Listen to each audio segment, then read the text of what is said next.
السلام علیکم ورحمۃ اللہ وبرکاتہ۔ اعوذ باللہ من الشیطان الرجیم، بسم اللہ الرحمن الرحیم۔ او کصیب من السماء، یا جیسے تیز بارش ہو آسمان کی طرف سے، فیہ ظلمات ورعد وبرق، اس میں اندھیرے ہوں اور کڑک ہو اور بجلی چمکتی ہو۔ یجعلون اصابعهم فی آذانہم من الصواعق، ڈال لیتے ہیں وہ اپنی انگلیاں اپنے کانوں میں، من الصواعق، اس گرج چمک سے بچنے کے لیے، کڑک سے بچنے کے لیے، حذر الموت، موت کے ڈر سے۔ واللہ محیط بالکافرین، اور اللہ تعالیٰ گھیر لینے والا ہے کافروں کو۔ یکاد البرق یخطف ابصارہم، قریب ہے کہ بجلی اچک لے ان کی آنکھوں کو، یا اچانک لے جائے ان کی آنکھوں کو۔ کلما اضاء لہم مشوا فیہ،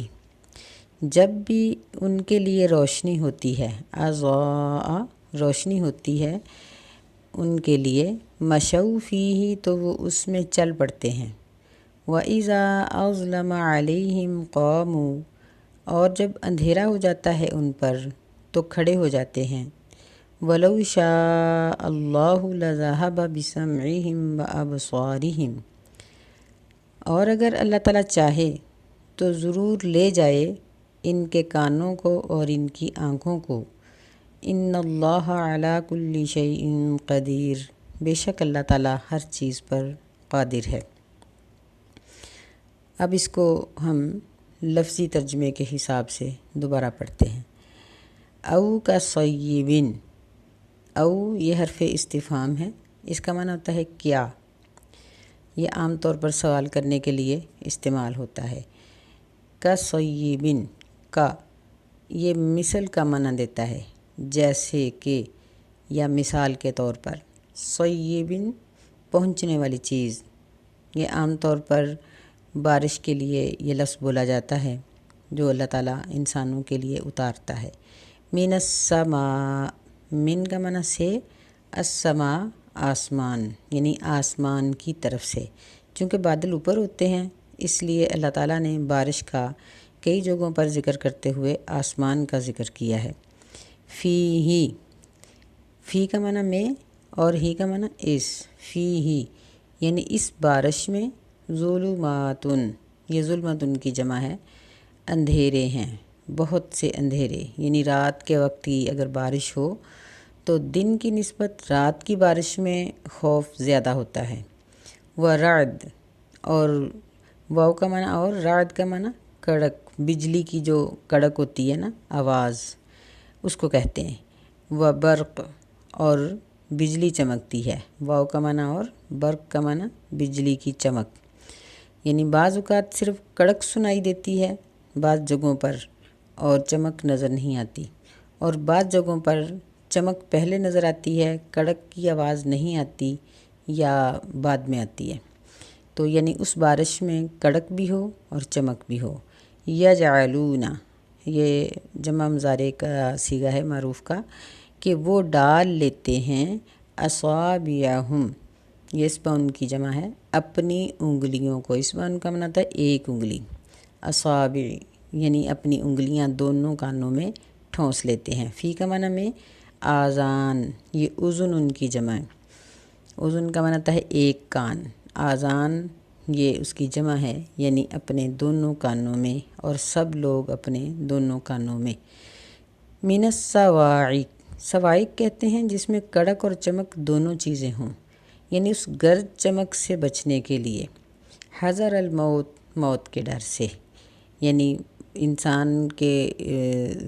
دیکھتا ہے بندہ کہ جب بارش میں بجلی چمکتی ہے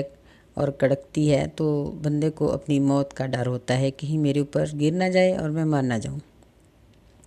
واللہ محیط بالکافرین، واللہ،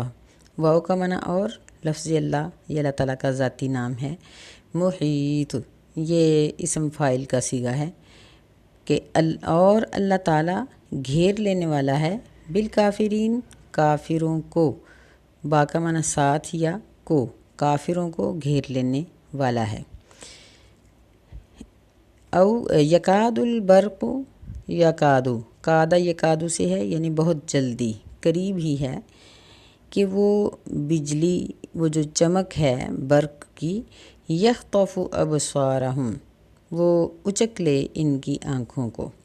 کیونکہ وہ چمک اتنی تیز ہوتی ہے کہ اس سے بندے کو اپنی آنکھوں کا ڈر لگتا ہے کہ میری بینائی ہی ضائع نہ ہو جائے۔ کلما، اس کا معنی ہوتا ہے جب بھی، یعنی جس وقت بھی، اضاء لہم، روشنی ہوتی ہے، لہم ان کے لیے، مشو، یہ ماضی کا جمع مذکر کا صیغہ ہے کہ وہ چل پڑتے ہیں اس روشنی میں، یعنی جب روشنی ہوتی ہے تو چند قدم اٹھا لیتے ہیں۔ وَإِذَا أَظْلَمَ عَلَيْهِمْ، وَإِذَا یہ ہم پیچھے بھی پڑھا ہیں، اور جب اظلم اندھیرا ہو جاتا ہے، علیہم ان پر، قاموا تو وہ کھڑے ہو جاتے ہیں، یہ سارے جمع کے صیغے ہیں۔ وَلَوْ شَاءَ اللَّهُ، واو کا معنی اور، لو کا معنی اگر، اور اگر اللہ تعالیٰ چاہے، لَذَهَبَ ضرور لے جائے، یہ لام جب یہ صرف زبر کے ساتھ پڑھی جاتی ہے تو تاکید کا معنی دیتی ہے، ضرور، اگر اس لام کو ہم لمبا کر دیں تو نفی کا معنی پیدا ہو جاتا ہے، اگر ہم کہیں نا لا ذہبا تو یہ ہوگا کہ نہیں لے جاتا، ویسے بھی یہ لفظ غلط ہو جاتا ہے۔ بہرحال قرآن مجید کو جہاں ترجمے اور مفہوم کو سمجھ کر پڑھنا ضروری ہے، اسی طرح اس کے تلفظ کا لحاظ رکھنا بھی ضروری ہے۔ بِسَمْعِهِمْ، ان کے کانوں کو، سمع کا معنی کان، با کا معنی کو، ہم کا معنی ان کے، یعنی اگر اللہ چاہے تو ان کے کان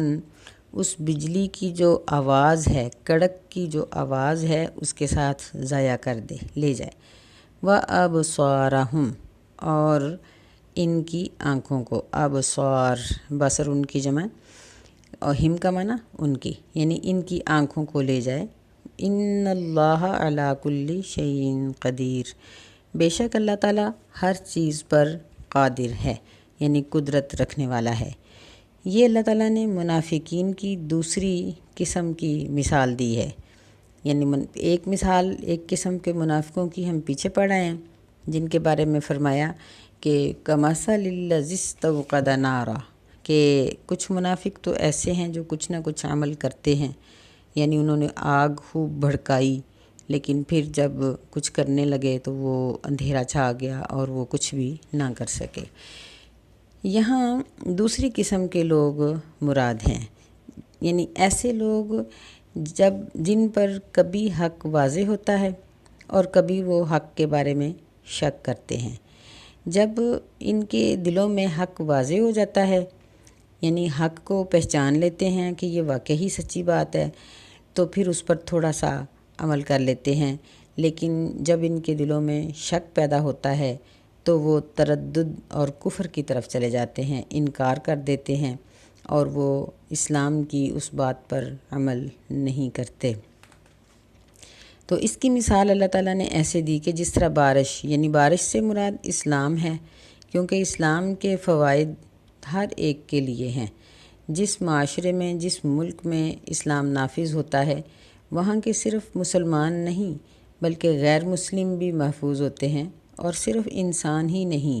ہر چیز محفوظ ہوتی ہے کہ چوری چکاری، ظلم، زیادتی، یہ ساری چیزیں وہاں مسلمان نہیں کرتے، اور اس طرح سے جانوروں کو بھی، نباتات کو بھی، حیوانات کو بھی،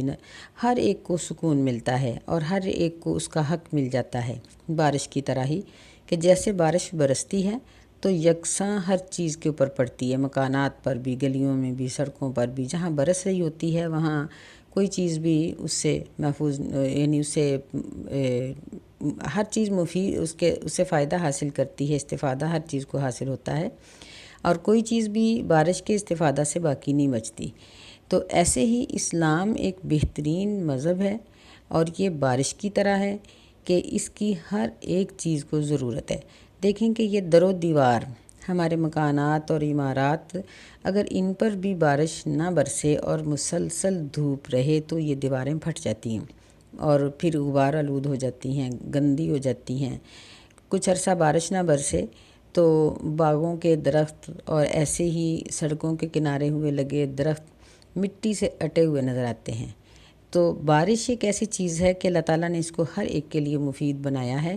اور اسلام کی مثال بھی بارش سے دی گئی ہے کہ جس طرح بارش مفید ہے ہر چیز کے لیے، اس طرح اسلام میں بھی کسی چیز کی حق تلفی نہیں۔ اور اس میں یہ جو رعد اور کڑک کا ذکر کیا گیا ہے، رعد اور برق، یہ اسلام کے مشکل کام ہے کہ یعنی منافقین کو اسلام کے فائدے تو اچھے لگتے ہیں، مال غنیمت تقسیم ہوتا تھا، اچھا لگتا تھا۔ آج بھی دیکھیں کہ اگر کوئی جج یا کوئی ڈاکٹر یا کسی بھی محکمے کا کوئی شخص اگر اپنی پوری ایمانت داری کے ساتھ اسلام کو مد نظر رکھتے ہوئے اپنے پاس آنے والے شخص کی بات کو، اس کی ضرورت کو پورا کر دیتا ہے تو اسے وہ بہت اچھا لگتا ہے۔ جہاں سے اس کو فائدہ ملتا ہے وہاں اس کو اسلام بہت اچھا لگتا ہے، لیکن جہاں کچھ کرنا پڑتا ہے وہاں کڑک اور برق کی طرح، کڑک اور چمک کی طرح اس کو مشکل نظر آتی ہے۔ یہی منافقین کی کیفیت اللہ تعالیٰ نے اس آیت میں بیان کی ہے کہ یہ اسلام کے مشکل کاموں کو جب سنتے ہیں تو اپنی انگلیاں کانوں میں ٹھونس لیتے ہیں۔ تو کانوں میں انگلیاں، ایک تو وہ واقعی ہی اسلام کی باتوں کو سنتے ہی نہیں۔ آج کل بھی دیکھیں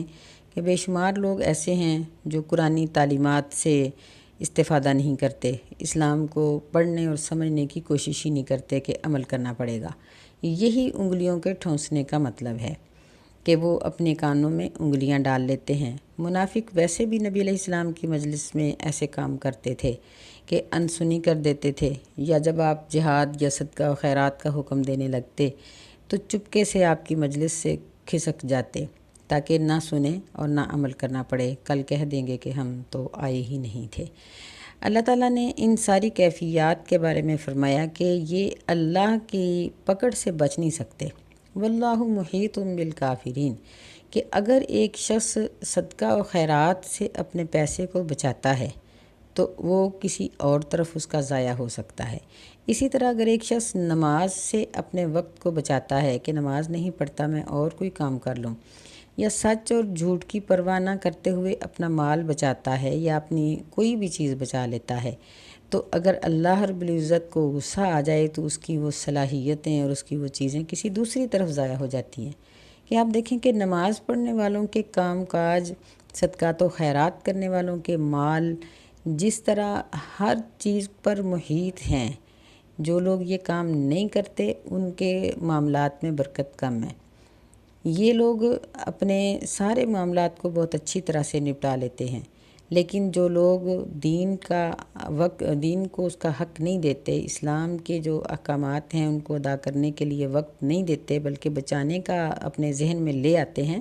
تو واللہ محیط بالکافرین، ایک تو وہ کفر کے اندر آ جاتا ہے۔ کفر کا معنی انکار بھی ہوتا ہے کہ یعنی انہوں نے اللہ کے حکم کا انکار کیا۔ دوسرا یہ ہے کہ ان کا وہ قیمتی وقت یا مال یا ان کی قیمتی جان کسی اور طرف ضائع ہو جاتی ہے۔ تو اس لیے اسلام پر اپنے ان سارے انعامات جو اللہ تعالیٰ نے ہمیں دے رکھے ہیں ان کو خرچ کرنا یہ باعث برکت ہے۔ اللہ فرماتے ہیں کہ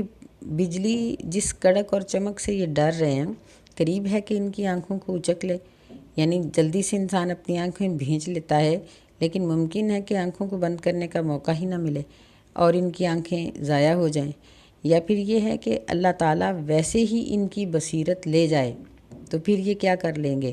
اللہ ویسے ہی ان کی سماعت کو ضائع کر دے تو پھر یہ کیا کر لیں گے۔ اور اس کی ایک مثال، یعنی اس مثال کی ایک تفسیر یہ بھی بیان کی جاتی ہے کہ اللہ تعالیٰ قیامت کے دن ان کی بصیرت اور سماعت کو ختم کر دیں گے کہ وہاں ان کو اللہ تعالیٰ کے احکام یا سیدھا رستہ نظر نہیں آئے گا، چونکہ پل صراط سے گزرنا ہوگا، مسلمانوں کے پاس نور ہوگا اور مسلمانوں کے نور کی وسعت بہت دور تک ہوگی۔ بعض مسلمان ایسے ہیں جن کی قیامت کے دن چمک میلوں تک پھیلی ہوگی، اور یہ منافق ان کو دیکھ کر کہیں گے کہ ہمیں بھی اپنے نور سے استفادہ کر لینے دو کہ ٹھہرو ہم بھی تمہاری اس روشنی کے اندر چل سکیں، لیکن وہ روشنی اس طرح کی ہوگی، اعمال کی روشنی، کہ ہر بندہ صرف اپنی روشنی سے ہی کام لے سکے گا اور کسی دوسرے کی روشنی کسی دوسرے کے کام نہیں آئے گی۔ تو اس سے ایک مراد یہ بھی ہے کہ اللہ تعالیٰ قیامت کے دن ان کی سماعت بصارت ختم کر دے گا، نہ یہ اللہ تعالیٰ کی بات کو سمجھ سکیں گے اور نہ ہی جواب دے سکیں گے۔ اور ایک مطلب یہ ہے کہ اگر دنیا میں اللہ ان نعمتوں کو لے جائے تو پھر بندہ اس کے بارے میں کیا کر سکتا ہے؟ کچھ بھی نہیں کر سکتا۔ تو پھر اس کا بہتر حل کیا ہے؟ بہتر حل یہی ہے کہ اللہ تعالیٰ کے احکامات پر عمل کیا جائے۔ ان اللہ علی کل شیء قدیر، بے شک اللہ تعالیٰ ہر چیز پر قادر ہے، یعنی اس کی قدرت ہے ہر چیز پر کہ وہ کسی بھی مجرم کو کسی بھی جہان میں کسی بھی صورت میں سزا دے سکتا ہے۔ اللہ تعالیٰ ہمیں محفوظ رکھے۔ یہاں تک اللہ تعالیٰ نے 3 قسم کے لوگ اور ان کے انجام کا ذکر کر دیا۔ سب سے پہلے متقین کا ذکر ہوا، پھر اس کے بعد کافرین کا ذکر ہوا اور ان کے انجام کا ذکر ہوا، اور پھر منافقین اور ان کے انجام کا ذکر ہوا۔ اللہ تعالیٰ ہمیں پہلی قسم میں شامل فرمائے اور متقی بننے کی توفیق عطا فرمائے۔ السلام علیکم ورحمۃ اللہ وبرکاتہ۔